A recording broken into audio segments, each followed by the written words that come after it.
Yan, humingi tayo ng update hinggil sa ipinapatupad na track ban sa Maynila. Makakasama natin sa linya ng telepono si Senior Correspondent Manong Noel. Good morning. Morning, Perseline. Tulad ng inaasahan, muling magpupulong ngayong araw na ito ang mga stakeholders na may business sa waterfront ng lungsod, particular ang Port of Manila, MICT, North at South Harbors.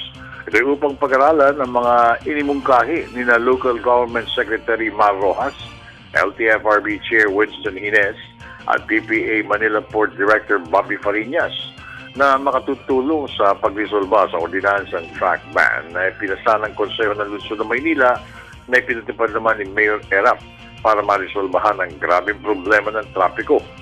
Ayon kay Maria Zapata, Pangulo ng Aduana Business Club Incorporated, Rodolfo de Ocampo ng dating General Edgar Aglipay ng Confederation Truckers Association of the Philippines, sangayon sila sa panukala na modified track ban ni Mayor Erap for 15 days.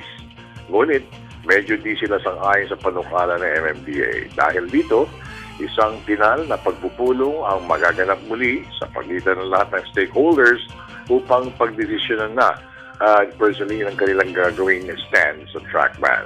Ito ang ika-4 na araw na hindi lumalabas sa mga ng truck, walang kalakalan at sobrang pahirap na sa driver, pahinante, truck owners, importers, brokers, forwarders, port users at iba pa mga stakeholders. Ito ang tututukan natin, Perseline. Kasama pa rin ang aking barkada na si Erwin Navarro. Maraming salamat. Magandang umaga po. Maraming salamat, Noel. Perfect.